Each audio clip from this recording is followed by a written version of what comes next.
Senhor Jesus, nós colocamos aqui mais uma vez, Pai, diante de Ti, mais um devocional. Colocamos aqui, que vai fazer hoje o devocional, o Senhor Idair, que ele passe, Pai, tudo que o Senhor já ministrou no coração dele, que vai ser bênção. Hoje nós estamos fazendo aqui mais um livro de Josué, e abençoe todo mundo que viver nessa live, que também que virá em horário alternativo. É contigo, Senhor Idair. Boa noite, a paz do Senhor. Bom, fui incumbido de falar do capítulo 10 de Josué, do livro de Josué.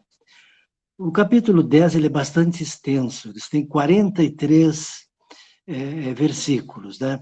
Então eu vou procurar de uma maneira tal algumas sínteses durante a leitura para que a gente tenha o tempo suficiente, né? Porque senão eu vou estourar muito com o tempo.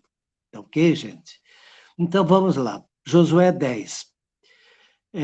Sucedeu que Adoni-Zedeque, rei de Jerusalém, soube que Josué tinha conquistado Ai e a tinha separado para a destruição, fazendo com Ai e o seu rei o que fizera com Jericó e seus deles, e que o povo de Gibeão tinha feito a aliança com Israel e estava vivendo em seu meio.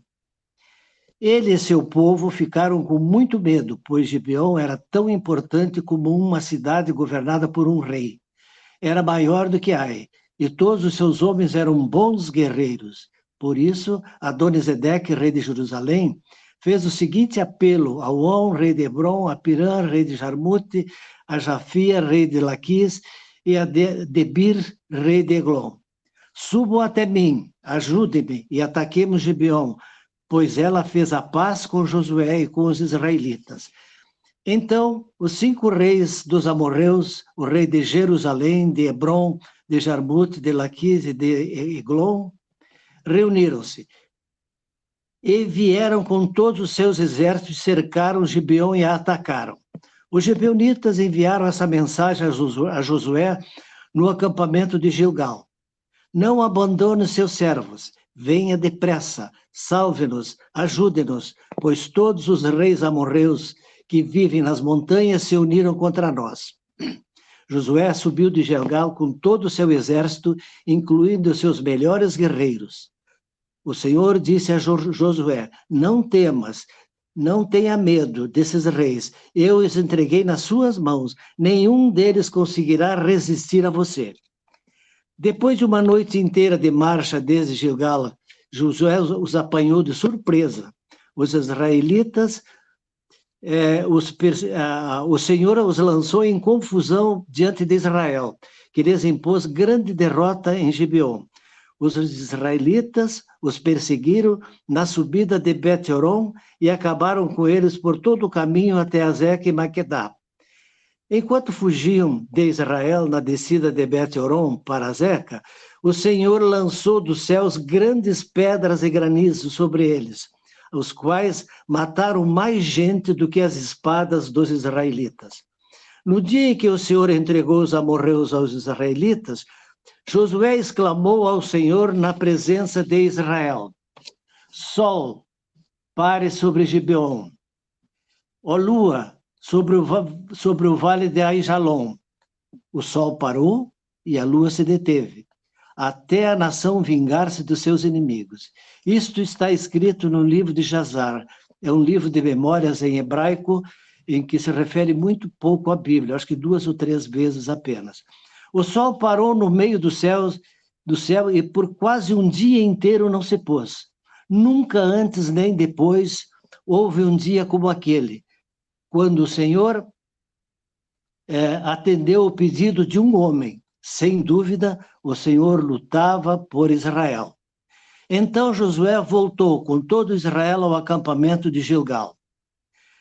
Os 5 reis fugiram e se esconderam na caverna de Magdá. Quando Josué soube que os 5 reis tinham sido achados em uma caverna, disse: rolem pedras grandes até a entrada da caverna e deixem ali alguns homens de guarda.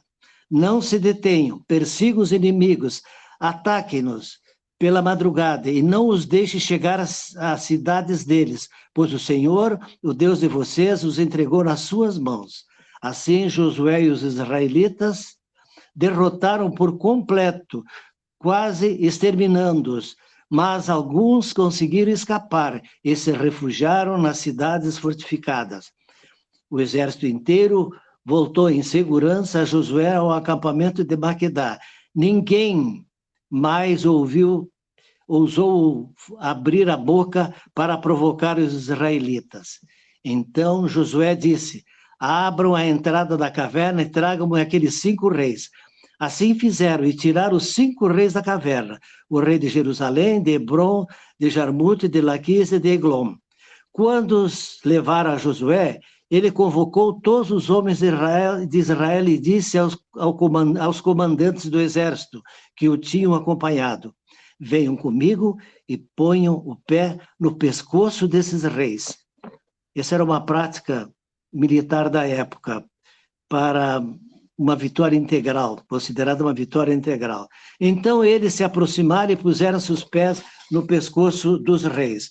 Josué lhes disse: não tenham medo, não desanimem, sejam fortes e corajosos. Isto é o que o Senhor fará com todos os inimigos que vocês tiverem que combater.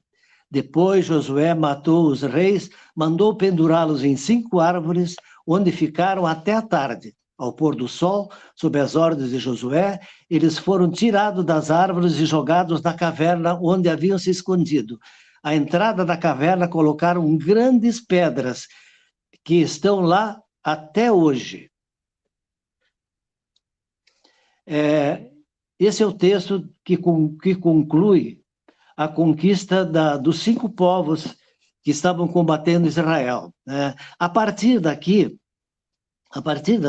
Josué continua a sua campanha de conquistas. Ele conquista todas as cidades do sul, para onde foram um grande número de inimigos que fugiram das batalhas, e Josué, então, para ter uma conquista total sobre Canaã, deveria ainda conquistar todo o sul. E ele conquistou em torno de 6 a 7 cidades ainda, e muitos povoados vizinhos. Então, gente, eu não vou ler um por um aqui, mas apenas eu gostaria de colocar para vocês de que a estratégia foi sempre a mesma na conquista de uma a uma das cidades. Assim, Josué conquistou a região toda, incluindo a Serra Central, o Negueb e Cefelá, e as vertentes, e derrotou todos os reis, sem deixar sobrevivente. Separou para destruição tudo o que respirava conforme o Senhor, o Deus de Israel, tinha ordenado. Quer dizer, conquistava o povo, o rei era preso, morto, e não deixavam sobreviventes. Destruíam tudo. Não deixavam nem o inimigo. Josué derrotou desde Cades Barneia até Gaza, e toda a região de Gósen, e de lá até Gibeon. José também subjugou todos esses reis e as suas terras em uma única campanha, pois o Senhor, o Deus de Israel, lutou por Israel. Então Josué retornou com todo o Israel ao acampamento em Gilgal, voltou à sua origem quando saiu para as campanhas de guerra. Josué, dessa forma, gente, com todas essas conquistas, ele colocou definitivamente os pés em Canaã, com toda a conquistada, entende? Então, o povo de Israel passou a ser temido pelas nações inimigas, O relato se inicia, na verdade, com a reação de Adonisedeque, rei de Jerusalém. Ao saber que Ai fora destruída e que os gibeonitas, descritos como uma cidade grande, uma das cidades reais, e maior do que Ai, que fora completamente destruída, e todos os seus homens muito valentes, está no versículo 2. Haviam se aliado a Israel, um grande temor se apoderou dele. E o que ele fez? Imediatamente formou uma colisão para punir a traição de Gibeão e neutralizar a crescente ameaça israelita. Os outros 4 reis amorreus se juntaram a ele. Essa poderosa confederação do sul de Canaã representa uma oposição formidável, uma grande oposição a Israel. O alvo deles, é claro, era Gibeão, que considerava o povo que os traiu. Ao atacar o novo aliado de Israel, eles estavam, na verdade, desafiando o próprio Israel e seu Deus. Diante do cerco iminente, os jebuítas enviaram uma mensagem urgente a Josué, no acampamento de Gilgal. Não retires as tuas mãos de teus servos, sobe apressadamente a nós e livra-nos e ajuda-nos, está no verso 6. Este é um clamor, é um teste fundamental à integridade de Israel. Honrariam eles a aliança feita, mesmo que com um povo pagão e com falsos pretextos? Vocês lembram, né, que os gibeonitas usaram de falsidade e mentira para poder fazer a aliança, né?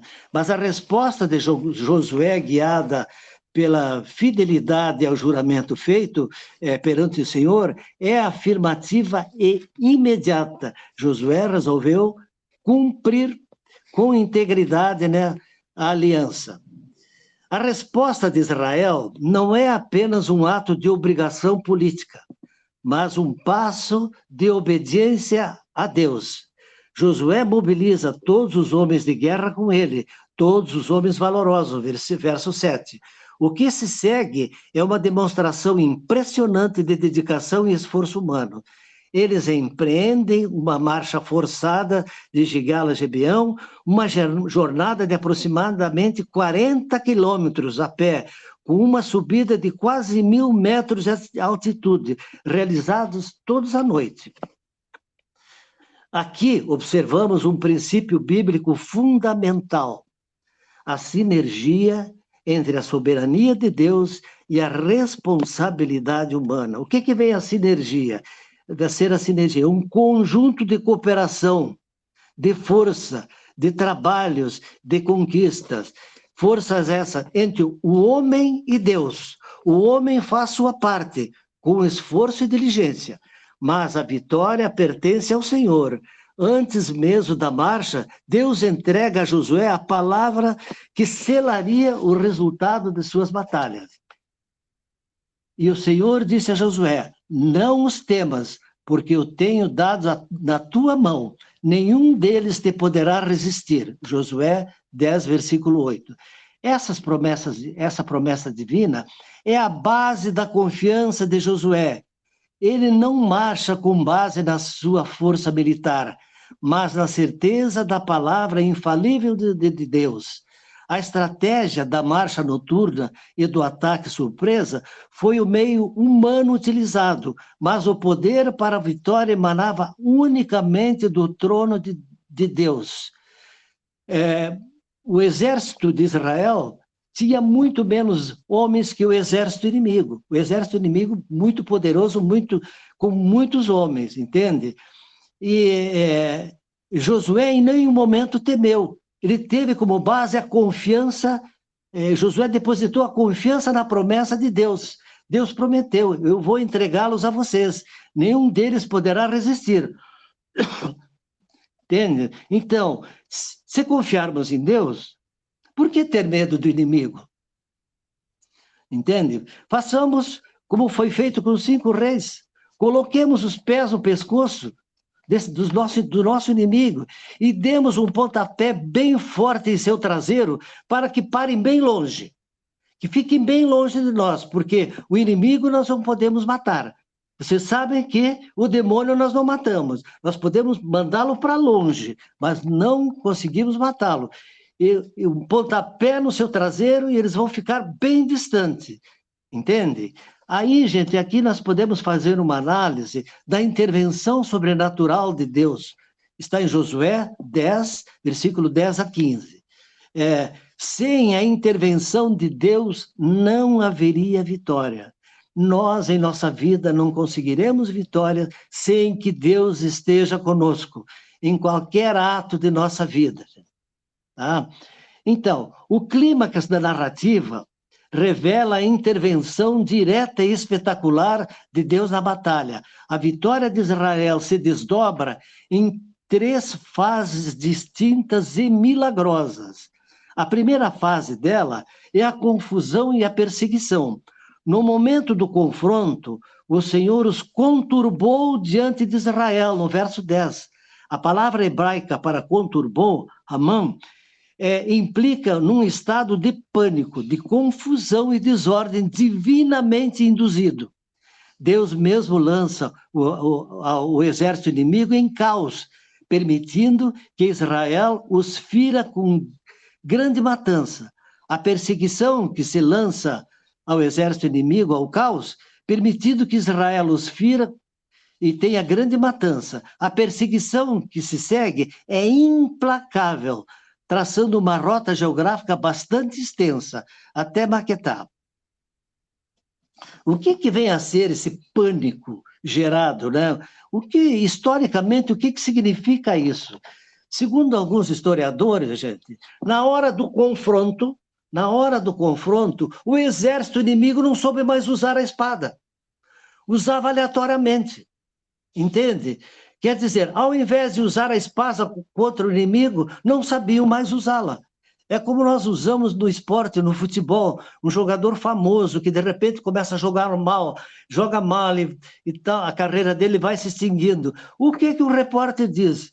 Esse cara desaprendeu a jogar futebol e esses soldados desaprenderam a lutar. Quer dizer, Deus os colocou em pânico, foi uma confusão danada, foi uma desordem dentro do exército inimigo. O que eles fizeram? Começaram a fugir. Não tinha outra forma. Começaram a fugir. A nossa fé, gente, a nossa retidão de vida, entende? E estar perto de Deus, cumprindo as palavras, causa confusão ao nosso inimigo. Nós causamos confusão sempre que estamos do lado e ficamos com Deus, gente, né? Causamos confusão ao inimigo, ele é obrigado a fugir. Ele é obrigado a sair de perto de nós, mas fica à espreita, esperando num dado momento, é só nós termos um pequeno descuidado que ele avança para cima de nós novamente, gente. Tá? E a segunda intervenção natural, a intervenção sobrenatural, gente, de Deus, está no verso 11. As pedras dos céus. Enquanto os inimigos fogem, Deus emprega um arsenal ainda mais poderoso que as espadas de Israel, que vem dos céus. Ele lança grandes pedras sobre eles. O texto sagrado faz questão de enfatizar a magnitude dessa intervenção. E foram mais os que morreram das pedras da Saraiva do que os filhos de Israel mataram à espada. Quer dizer, uma arma poderosa utilizada por Deus, tá? Uma arma poderosa da natureza. Grandes pedras de granizo, lançadas sobre o inimigo que ainda não tinham sido totalmente derrotados, estavam fugindo. Então, gente, o nosso inimigo é tinhoso. Não é fácil de exterminá-lo, entende? O demônio é realmente muito tinhoso, e ele espera uma pequena oportunidade para estar em cima de nós novamente, entende? Foi uma segunda intervenção sobrenatural de Deus, ajudando quem? O povo de Israel. E a terceira intervenção divina é a oração audaciosa de Josué, e o grande milagre no verso 12 a 14. É nesse momento que a narrativa atinge seu ápice, vendo a vitória em andamento, mas percebendo que a luz do dia poderia findar antes que o inimigo fosse completamente aniquilado, Josué, inspirado por uma fé extraordinária, faz uma oração pública e audaciosa, pública a Israel e a seus soldados, ao seu exército. Ele fala ao Senhor, mas seu comando é direcionado aos corpos celestes. Sol, detenha-te em Gibeão. Lua, no vale de Ajalon. Há momentos, gente, que precisamos orar de forma audaciosa, não desistir, orar sempre, porque Josué fez esse pedido, gente, e foi atendido. O texto afirma de forma clara, e o sol se deteve e a lua parou, até que o povo se vingou dos seus inimigos. O sol, pois, se deteve no meio do céu, e não se apressou a pôr-se quase mais um dia inteiro, no verso 13. Este é um milagre sem paralelo, gente. A Bíblia não nos oferece uma explicação científica, pois o seu propósito é teológico, revelar a autoridade absoluta do Criador sobre a criação, seja através da interrupção da rotação da Terra, seja através da refração da luz, segurou a luz, ou por um meio que transcende a nossa imaginação, que vai além da nossa compreensão. Não sabemos como explicar, não conseguimos explicar, mas cremos nela pela fé, que vai além de qualquer limite. Deus cria, e faz com a sua criação aquilo que ele bem quiser. O fato é que Deus respondeu à oração do seu servo. O dia foi prolongado para que a justiça e o juízo de Deus fossem plenamente executados sobre os seus inimigos.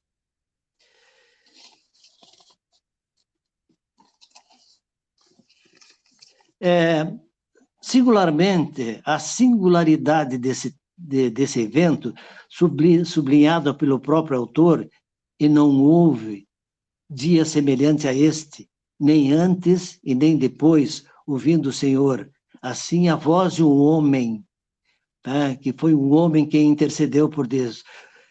Por quê? Porque o Senhor peleja por Israel. Gente, o Senhor peleja por nós a todo momento, está conosco, estando conosco, não há o que temer, entende? Deus peleja em nossa vida. Sabe o que é pelejar? É lutar. Deus assume a responsabilidade de lutar as batalhas de seu povo, de guerrear, de combater, gente. Então, gente, o Senhor está pelejando conosco a todo instante, a qualquer momento. Basta que cumprimos as nossas promessas, gente, que cumpramos as nossas alianças com Deus. Algumas lições espirituais, gente.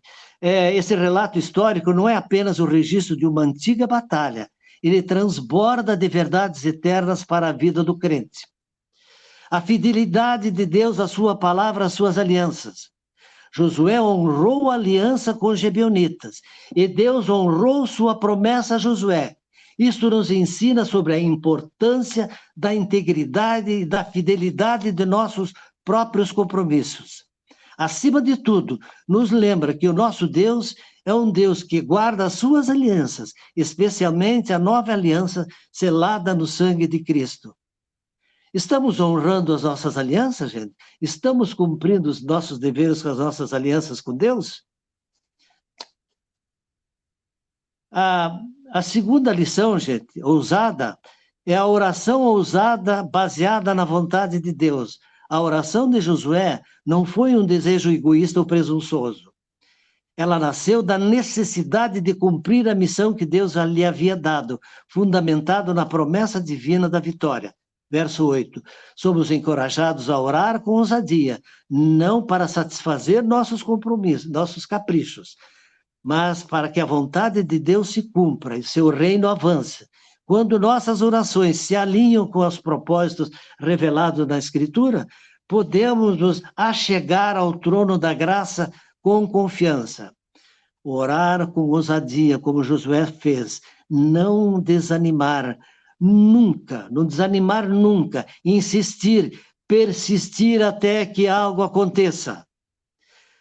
quando for a hora certa, eu, o Senhor, faço acontecer. Isaías 60, 22. Entende?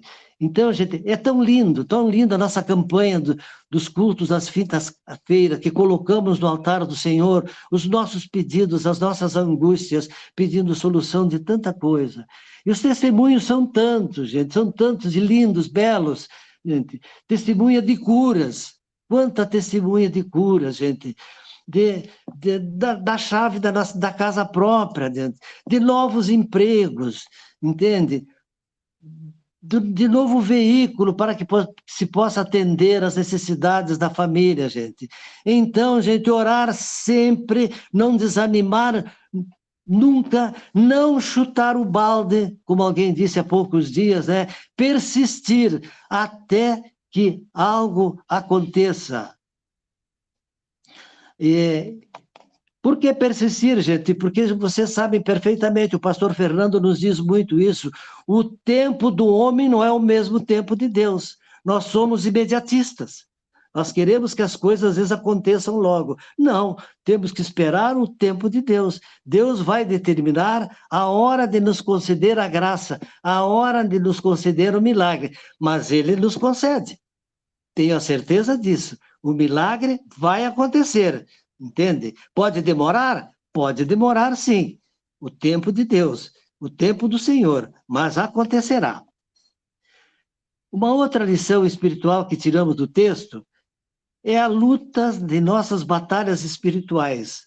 Assim como as pedras do céu foram mais eficazes que as espadas de Israel, devemos reconhecer que a nossa luta contra o pecado, contra a carne, as hostes espirituais da maldade, está em Efésios 6,12, a nossa força é insuficiente. Não vamos vencer nossas batalhas sem a ajuda do Senhor, sem a ajuda de tantas outras pessoas. Por exemplo, por que não procurar ajuda aos nossos pastores? Eles estão aí, gente, para nos ajudar, para fazer com que cheguemos até o Senhor, para que possamos também cumprir as nossas promessas, gente.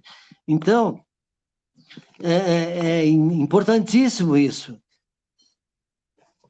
Ele é o sustentador de todas as coisas, como vimos em Colossenses 1,17. O nosso Deus pode intervir na história e na oração como Ele quiser. Entende? Como Ele quiser.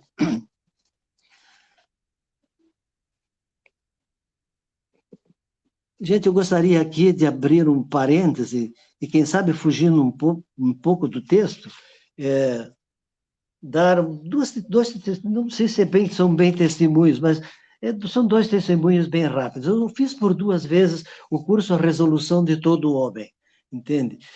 Fiz 2 vezes, porque a cada vez que a gente faz o curso, a gente recebe, a gente enriquece mais, enriquecemos o nosso saber, gente, né?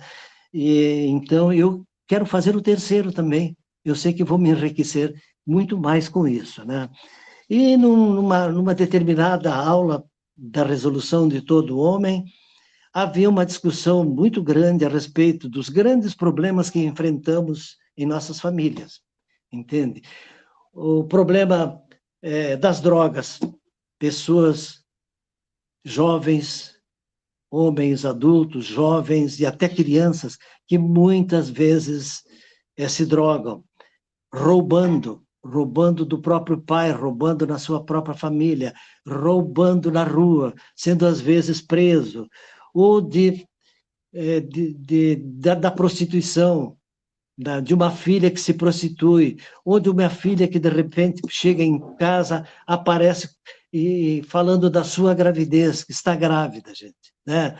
E em todos esses problemas, o que a gente mais ouve? A gente mais ouve é de quê? Né? O que? Expulsa de casa, manda embora. O filho está drogado? Pois vá resolver a questão lá na rua. Entende? A filha apareceu grávida, expulsa de casa a filha. Entende? Ou as maltrata das mais diversas maneiras, com palavras ásperas, com palavras duras. Entende? Ou então até até com chicotada, se for o caso, né, entende? Então, o grupo estava discutindo como resolver situações como essa, mesmo sendo de famílias cristãs, famílias de igreja, acontece tudo isso. Como resolver esses problemas? Então, discutíamos, cada um dava a sua ideia, o que faria nesse caso, né? Aí o pastor Michael, lá no cantinho, quieto, tal, né? Alguém perguntou para o pastor Michael, pastor, se o senhor fosse um pai e aparecesse desses problemas, o que o senhor faria como pai? O pastor Michael nos olhou com muita calma, que ele é peculiar, e disse o seguinte, o que Jesus faria em teu lugar? Entende? O que Jesus faria em teu lugar? Gente, isso me emocionou muito, gente. Eu nunca havia pensado nesse tipo de solução. A primeira solução, antes de qualquer problema desses. O que Jesus faria com o drogado? O que Jesus faria com a adúltera? O que Jesus faria com a filha que chegou em casa grávida, está grávida? O que Jesus faria com isso, gente? Vejam bem, a prostituta que seria apedrejada na rua, entende? O que Jesus fez? Jesus disse para a população, quem nunca errou, quem nunca pecou, que atira a primeira pedra. Quem atirou? Ninguém. Ninguém atirou a primeira pedra, porque todos somos pecadores. Todos somos pecadores, né? Ninguém atirou a pedra. O que Jesus disse para a mulher adúltera? Mulher, levanta, vá para a tua casa e mude de vida. Entende? E não faça mais isso. Isso foi o que Jesus disse. Jesus espancou? Nós temos referências em algum lugar do Evangelho que Jesus tenha tratado mal alguém? Não. Nunca, não temos nenhum. Então, essa é algo assim que me tocou muito. Antes de qualquer coisa, o que Jesus faria em meu lugar? Entende? Isso me impactou muito isso. E uma outra coisa também que o pastor Fernando fala muito, gente. Resumindo, o que o pastor fala muito em suas pregações? Fujam da mesmice. Tá? Mude de postura, mude de atitude, mude as práticas antigas que desgastam a vida, tá? Que não agradam a Deus, entende? Então, são duas coisas que me impactam muito. Do pastor Fernando, as mesmices. Vamos fugir das mesmices, vamos mudar, mudemos a nossa vida. Não adianta eu estar na igreja, não adianta eu servir a vários ministérios, não adianta nada disso. Eu ser alguém lá que faz tudo. Mas como é que eu sou em casa? Como é que eu sou com a minha família? Entende? Como é que eu sou com meus filhos? Como é que eu sou com meus vizinhos? Entende? Como eu resolvo esse tipo de situação? Eu tenho pensado o que Jesus faria em meu lugar e tenho feito assim? Gente, isso tudo, se o fizermos, com certeza melhoraria muito a nossa vida familiar. As coisas difíceis são resolvidas com amor, são resolvidas com carinho, com dedicação, passo a passo, e a solução vem. Ela pode demorar, vem lentamente, mas com certeza, com amor, com muito amor, né, nós conseguiremos mudar a nossa vida familiar para melhor, gente, tá? E para finalizar, então, voltando ao texto, né, o relato ao longo do dia de Josué é mais do que uma história fascinante, é uma janela para o coração e o poder do Deus Todo-Poderoso. Revela a Deus que Ele é fiel às suas promessas e ouve a oração de seus servos. Seus servos oram e Ele cumpre a promessa. Para o crente, a mensagem é um profundo encorajamento. O mesmo Deus que deteve o sol para dar a vitória a Israel é o nosso Deus. Ele é o nosso Deus. Ele é o mesmo ontem, hoje e para sempre. Hebreus 13, 8. Ele nos deu a vitória final sobre o pecado e a morte através do sacrifício e ressurreição de seu Filho Jesus Cristo. Embora não esperemos que o sol pare novamente, podemos ter a certeza de que seu poder está disponível para nós a cada momento. Que possamos, como Josué, marchar em obediência, crer em suas promessas, orar com fé audaciosa e testemunhar o poder de nosso Deus ilimitado, operando em nossas vidas para a sua glória. Amém.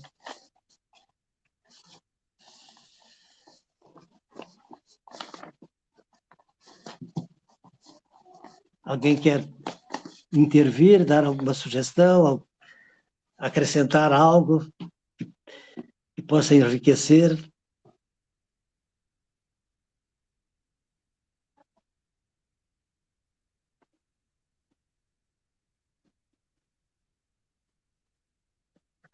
Vamos à oração final, então?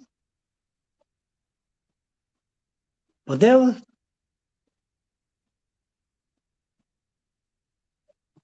Pode orar. Agora eu abri aqui, o áudio estava fechado. Ok. Uma bênção, Senhor Idaí. Glória a Deus por tua vida. Pode orar Obrigado. sim, encerrar em nome de Jesus. Amém. Então vamos lá, gente. Senhor Deus, queremos te agradecer por ter nos proporcionado esse momento falando de tua palavra. Hoje tivemos a oportunidade de aprender que sem a tua proteção e direção não somos nada. E que quando fazemos uma aliança verdadeira com o Senhor nos honra. Sabemos que as nossas lutas são eternas, mas o poder da oração, de nossa fidelidade na aliança com Deus, somos encorajados em todos os momentos das lutas e batalhas. O Senhor nos oferece armas poderosas, como fez a Josué, principalmente a oração, para que possamos colocar os pés no pescoço de nosso inimigo e dar-lhes um bom chute, Deus. Como Josué, temos a confiança absoluta no Senhor. O Senhor responde ao nosso clamor, peleja por todos nós, e que a nossa integridade e fidelidade ao Senhor derrote definitivamente o nosso inimigo. Sabemos que a vitória é certa e que o Senhor nos levará à terra prometida. Que assim seja, em nome de Jesus. Amém.